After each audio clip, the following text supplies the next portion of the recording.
Jennifer Oliva, who's a student in Latin American and Latino Studies, and her work focuses on the role of performance art in raising political consciousness. And she's going to take a really close look at the work of Regina Galindo in Guatemala. So, Jennifer.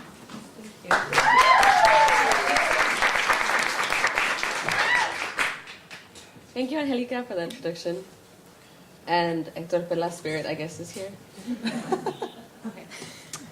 Thank you all for being here. Once again, my name is Jennifer Oliva. The title of my presentation is The Political Implications of Performance Art, an Analysis of Regina Galindo's Work. My initial interest in this project came about from a recent trip to Guatemala, where I went to visit my family, and I was shocked at encountering such a harsh reality that not only my family deals with, but Guatemalan society as well, through an encounter with extortion, kidnapping, or murder of some kind. I was really curious to understand why violence persisted on such a tremendous level, as well as the forms of resistance that came about. One of these striking sectors of resistance was the creative and artistic realm.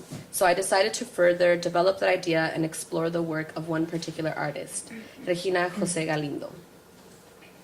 To situate Guatemala into a violent context, I provided a graph delineating homicide rates in 2009 per whole population in the United States, Mexico, and Guatemala.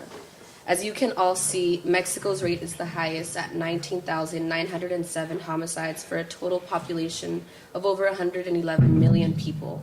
Meanwhile, the U.S.'s homicide rate was at 16,599 homicides for a population of over 296 million.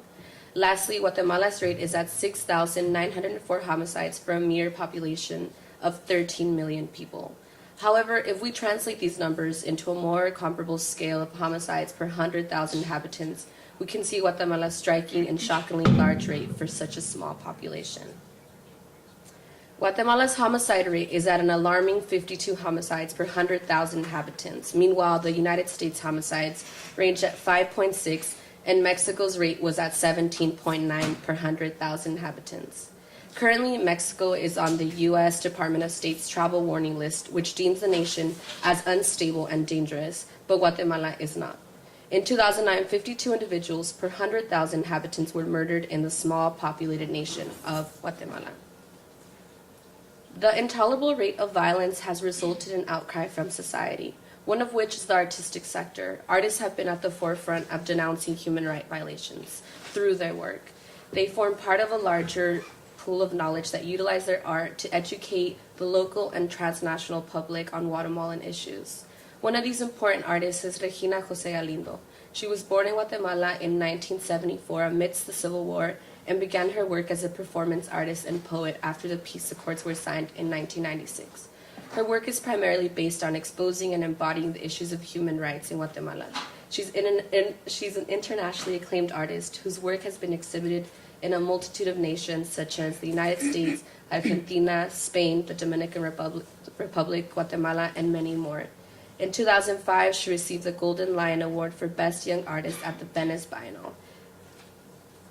This brings me to my research, in which I try to understand what role Regina José Galindo's performance art plays in advocating for political and social change.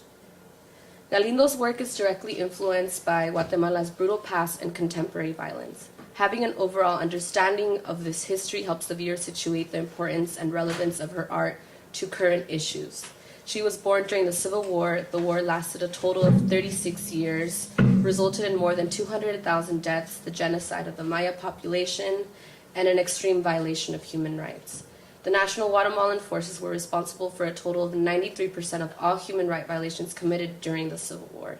In 1996, the peace accords were signed, giving hopes to generations living in terror. This is where Galindo commences her work as an artist. But the reality of the peace accords resulted in 99% impunity to all human rights violators and human rights crimes that are still unpunished. This rate of impunity permeated through all of society and had tangible consequences, one of which is feminicide. In her article, Victoria Sanford states, "Feminicide connotes not only the murder of women by men because they are women, but also indicates state responsibility for these murders, whether through the commission of the actual killing, toleration of the perpetrator's acts of violence, or omission of state responsibility to ensure the safety of its female citizens. Feminicide is a systematic killing of women in which the individual and the state are held accountable because of their toleration of the killings and their incapability to ensure safety for their citizens. In 2010, about 685 women were murdered in Guatemala, and these killings continue every day. This brings me to Regina José Galindo's piece, Perra, roughly translated into dog or bitch. Galindo is carving her skin with a knife, in which she cuts the words perra onto her left thigh until droplets of blood seep out. This signifies the mutilated bodies of women that are found on a daily basis, who are seen in the eyes of the perpetrators as disposable and indeed dogs. Galindo states, "I write this word perra with a knife on my leg as a form of denouncing the crimes committed against women in Guatemala, whose tortured bodies have been found with inscriptions made from knives or blades." These are a few moments from her performance. She slowly takes the knife onto her skin and begins to mutilate her thigh. We can see her leg as well as her hand tremble. She embodies the trauma, the pain, the mutilation, and the blood that Guatemala's female victims have suffered. She's denouncing feminicide through the use of her body.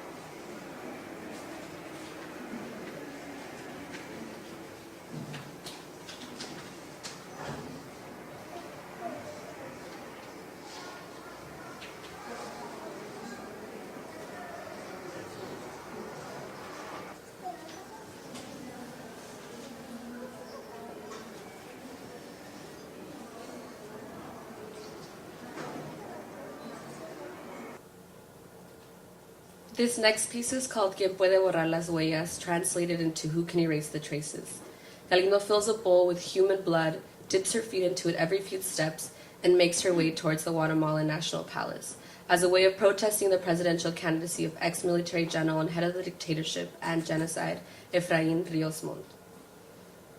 This is a short clip of her performance. Every time she dips her feet into the steps into the concrete, she leaves traces of blood. The bloody footprints represent the memory of hundreds of war victims.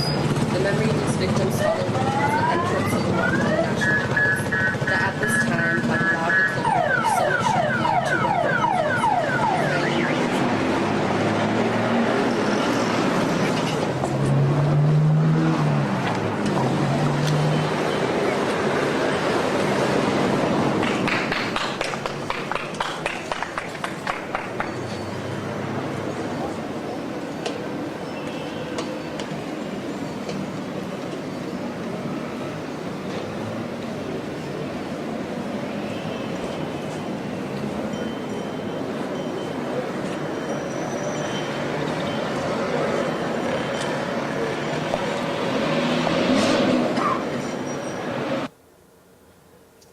This image displayed is a photo of a performance piece called Limpieza Social, or social cleansing, in which Galindo takes the same kind of treatment that political demonstrators receive from Guatemalan national forces.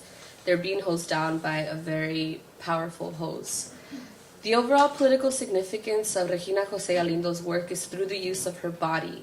She uses herself as a way of remembering the victims of the Civil War and of contemporary violence. Her body and actions are also a way of remembering the past and not forgetting the atrocities that haunt the nation till this day. Lastly, her body also serves the purpose of denouncing current human rights violations such as feminicide. Thus, her body is a historic site in which the many complex past and present issues of a nation are reflected upon and relived.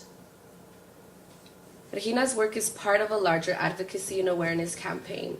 Regina's art must be placed into a historical context. She gives a brief description of her work and its relation to Guatemala in interviews and galleries exhibiting her work. This allows for her audience to be introduced or further educated on Guatemalan issues. Also, her international success forms part of a larger transnational advocacy campaign, which allows a wider audience to get a brief glimpse of the current corrupt and violent state that Guatemalan citizens live in. She is also part of a larger artistic movement that demands and advocates for judicial justice and preservation of historical memory through exhibiting pieces and exhibitions devoted to the Civil War and Civil War victims. Overall, her work is an important and effective way of transmitting a message of uncontained brutality, violence, and impunity that a government tolerates and perpetuates. Her work and the extreme conditions her body is put through exhibits the urgency needed for political, social, and economic intervention. Art in general impacts an individual that a 40-page article can't, or perhaps not as easily can do. And this is what Regina Jose Galindo's work does. It impacts. Before I go into the acknowledgments, this is just a photo of Efrain Rios Montt splattered with blood. It's a campaign and a way to protest his presidential candidacy. It's kind of epic. So I'd like to thank Professor Perla for your unconditional support. It's okay that you got here late. And I'd like to thank Professor Fregoso for allowing me to see the creative realm of everything. That's definitely opened my eyes and my heart to something that's so amazing. And Angelica Lopez for your support. There you are. And Robin King for her amazing skills as a writing instructor and tolerating our shenanigans for this whole quarter. My FMP peers who are now my friends for life and have made this experience definitely worth every moment. And FMP and EOP in general, like I didn't put y'all up here, but thank you for everything this quarter. And with this, I conclude my presentation.